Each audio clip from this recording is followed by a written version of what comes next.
What type of cardio is the best for fat loss? Is it running, bicycling, walking, high intensity, low intensity type of a cardio? That's what we're gonna explore in this video.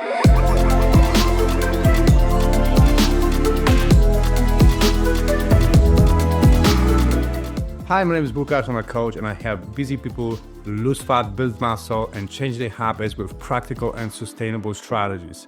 And in this video, we're gonna explore the most effective types of cardio for fat loss. We're gonna determine what type of cardio is best for you, how intensely you should do your cardio, and how frequently.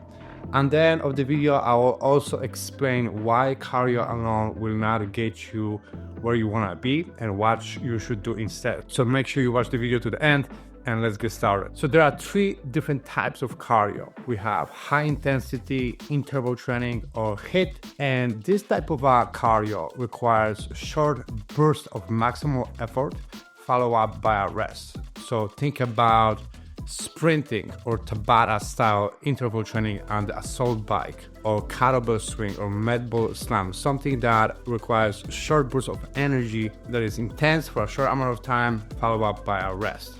This type of cardio burns a lot of calories in a very short amount of time, but it's very fatiguing. This type of cardio also increases post-exercise calorie burn or EPAC, which allows you to burn more calories after you are done with the workout.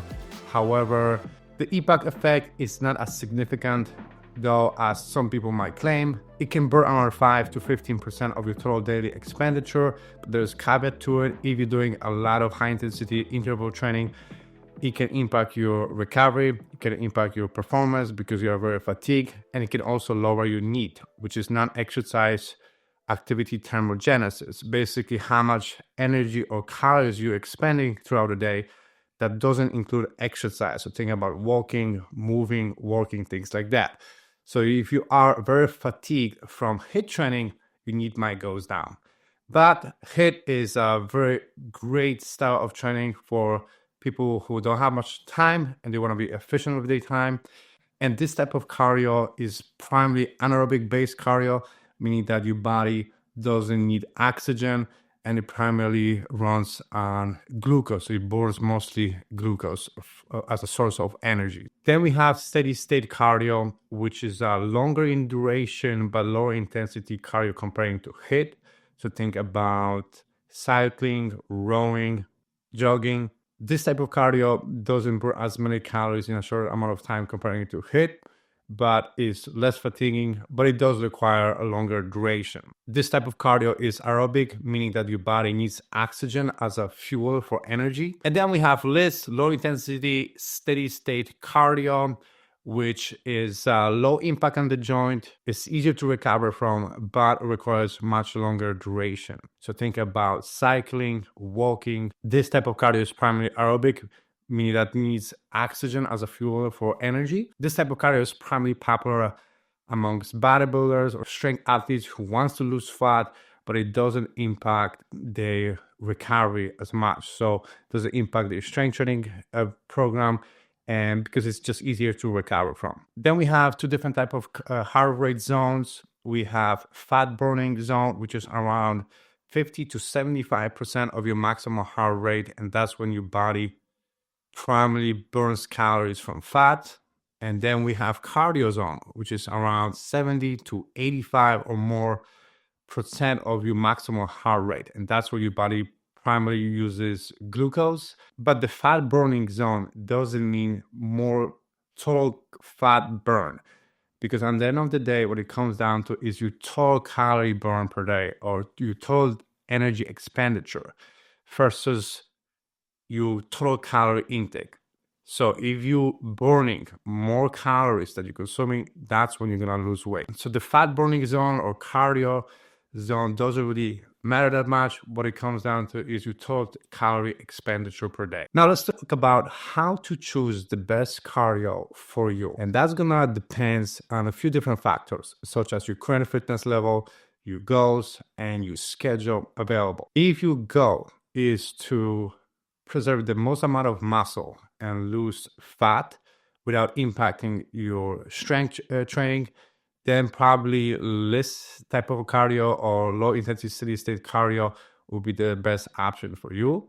However, if you like to play sports or you are a sport athlete, incorporating HIIT and steady state cardio will be beneficial as well. So it really depends what are your goals, how much time you have available. So for example, if you are a busy professional, you don't have a lot of time, but you want to improve your endurance, maybe HIIT style cardio will be more efficient for you because it doesn't require as much time. So this is something that you need to consider. Also, you have to take into consideration the intensity of the cardio.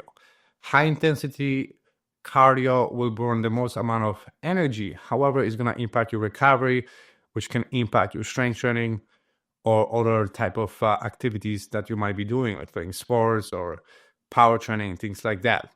Low intensity steady state cardio doesn't burn as much of calories, but it's easier to recover from. So this is something that you need to consider as well. So I don't really like to give people like specific guidelines how much cardio you should be doing, because that's really gonna be depending from the individual, right? Depending on the current fitness level, on the schedule available or time available, the injuries, goals. But general guidelines, what I like to do for my clients is for beginners, I like to prescribe 2 to 3 times a week, 20 to 30 minutes of cardio. For more intermediate or advanced people, 3 to 5 times per week, 30 to 45 minutes of cardio. And that can be less or steady state cardio, depending on their preference. And HIIT style cardio, I like to keep them short, 20 to 30 minutes, 2 to 3 times a week. So those are my general guidelines or general prescription for my client. But you also want to make sure that you're choosing cardio that you enjoy, so you can be more consistent with it. Because if you're gonna do cardio that you don't really like, it's gonna be much more difficult for you to stick to it and be consistent with it. So for me personally, I like to do cardio that doesn't feel like a cardio. Walking on the treadmill or running on the treadmill to me is very boring. But I like to do different sports like boxing, jiu-jitsu, wrestling, things like that. It's fun for me because I'm learning new skills and I'm burning calories, and I don't feel like I'm doing cardio, but I am expending a lot of calories. But if you do have enough time available and you're able to recover from, I'll recommend to mix 3 different types of cardio: a HIIT style cardio, steady state cardio, and less cardio, because that's going to give you more benefits. And it's going to be good for your heart, good for your endurance, lung capacity, and overall health. Now, another thing that we need to consider is that we have to distinguish between weight loss and fat loss. A lot of people just focusing on weight loss, but what is weight, right? Weight is your muscles, is your fat, fluids in your body, your organs. So we don't necessarily want to lose just weight, because you can do just cardio and starve yourself and eat less food, and you're going to lose weight, but you're also going to lose a lot of muscle, which is not going to be beneficial for your health and your body composition. So what you want to focus is on fat loss instead, meaning preserving as much muscle as possible and losing body fat.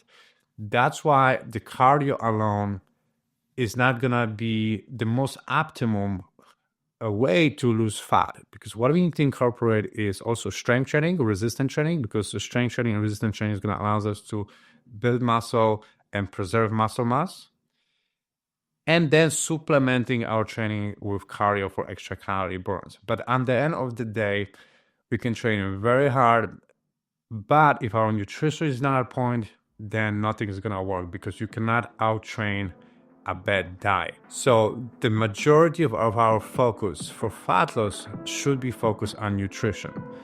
Probably 80 to 90% is nutrition, 10 to 20% is training on average, right? So we want to make sure that we are in a calorie deficit, because that's the main driver for fat loss. We also want to make sure that we're getting enough protein in our diet, around 0.7 to 1 gram per pound of body weight, in order to preserve muscle mass and lose fat. We also want to make sure that we're getting enough sleep and we're providing nutritious foods to our body to fuel our performance, and so we can recover better. So those are the main keys for fat loss. It's not just cardio, but it's a combination of strength training, cardio, good diet, healthy lifestyle, making sure you're getting enough sleep, you're getting enough rest. But this combo is a great combo to change the composition of your body, lose fat, and make you healthier and look great. So now you know cardio can be a powerful tool for fat loss. It can be beneficial for your heart, for your overall health, but it is only a part of the equation. We need to also incorporate our strength training, incorporate proper nutrition and rest. That's what's gonna give you the health and the body that we're looking for. If you found this helpful, make sure you click the like button, subscribe, and let me know in the comments what is your favorite type of cardio.